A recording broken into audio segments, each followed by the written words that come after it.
Today I will be doing my second review in my series of reviews of the Marvel Legends Thor Love and Thunder Korg Build-A-Figure series by Hasbro. And my first review was of the new King Valkyrie figure, and today I'll be talking about the Lady Thor figure, which is, I believe, officially being called Mighty Thor, according to Disney, because that is what all of the merchandising companies seem to be calling this character. I might just refer to her as Natalie Portman. Natalie Portman is my favorite character in the first couple Thor movies other than Loki, so I was delighted to hear that she was going to be making a comeback for Thor Love and Thunder. And I think it's going to be a little bit weird for that particular version of Jane Foster to show up and be wielding the power of Thor, because we haven't seen anything in these movies to indicate that, Thor has ever been able to just function as a human and turn into the God of Thunder, because he's just always Thor, whether he has Mjolnir or not. But here we go. So let's see what's on the back of the box here for this Lady Thor, Mighty Thor figure. This looks like a very Jason Aaron inspired looking Mighty Thor Jane Foster here, and her bio says, Jane Foster's life is forever changed when she mysteriously comes to possess the hammer Mjolnir and the power of the Mighty Thor. So we can see some character art here on the side, and here she is in the package. And let me pop her open. See me actively unboxing her. She retails for about $24.99, although I think that she is one of the figures selling out fastest from this series. Definitely being more in demand than like the random versions of Thor himself. So here is the alternate masked helmeted head for Mighty Thor, which I think is likely to be the better of the two heads, but we'll take a look at this, and we'll take a look at the unhelmeted head in just a moment.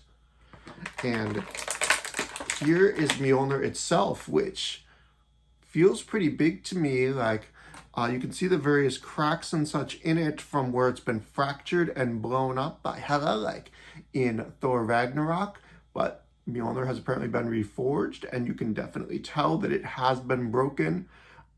I think there should have been some sort of effects pieces or something to indicate that this had been put back together, but there just isn't anything like that. This feels a little bit bigger to me than what I'm used to. Third up in this packaging, we have one of the legs for the Korg Build-A-Figure. I got the head and his club with my King Valkyrie, and it looks like the leg that comes with this one, number one, is in fact his left leg. So here is the left leg of Korg. I'm still undecided on if I'm going to build the whole set of these to, fully build Korg, if I'm just going to end up with some random bits and pieces of Korg. And finally, the last thing in this package is the Mighty Thor Natalie Portman figure itself. Here she is with her unhelmeted, unmasked head, with her long blonde hair, which is a little bit weird because, as we know, Natalie Portman does not have long blonde hair in these movies. It makes a little bit of sense in the comic books when she gets Mjolnir and transforms into Thor, because that's the thing that happens in the comics, is people can take on the power of Thor by being able to wield that hammer and, actively do a transformation like what we've seen with Frog of Thunder and stuff. But for this particular live action version, I don't know, I'm a little bit weirded out by it.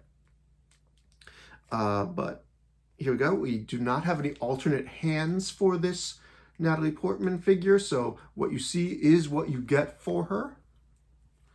The face itself, I have bought enough Natalie Portman figures over the years that I can definitely tell that this is a Natalie Portman figure.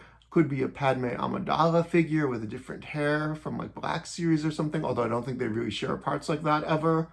And also I think the scales don't fully match up between this and Black Series. But it's a decent likeness to Natalie Portman. I can definitely see it from the side, even with my eyesight being not so great. From the front, it's not quite as strong, but, there is a real likeness here. This is not like some of those earlier Chris Evans figures or Robert Downey Jr. figures that looked nothing like the actors. She has one fist hand with a hole in it to put Mjolnir into, and one open hand. They're This open hand, I guess, could be out like for her to call Mjolnir to her or something. It doesn't look like the full-on force push looking open hand that Valkyrie had. She has pinless joints, you'll notice, for her elbows and her knees. And I can see that she has the long sought after swivel biceps for a female figure, as well as having the swivel thighs that we've come to expect, so that's good. Can I get Mjolnir into her hand easily though? Oh, her hand's a little bit rubbery. I was afraid it was going to be stiff and Mjolnir was not going to go in, but because it's rubbery, I think I'll be able to get Mjolnir in here without too much fuss. Mjolnir seems kind of big to me. Maybe it's because Natalie Portman's a little bit, slight, and she isn't quite as hulking a man as Chris Hemsworth is. But this does feel like a bigger Mjolnir than we've seen in the past. And I'm not sure that it completely and fully works here in the manner that I might like it to. It does seem too big for the MCU Mjolnir to me. I'm not thrilled with that. It feels a little bit rubbery, and I don't feel like she can get a really good grip on it because of the way that her hand is sculpted and the material used for it. Yeah, it definitely feels a little bit wobbly. I'm not crazy about that. I think I might have preferred if she had just come with an alternate hand that was holding Mjolnir, but she doesn't. So here she is, sort of holding Mjolnir, kind of flops around there because it's a little bit heavy for her. And she has got a fixed cape.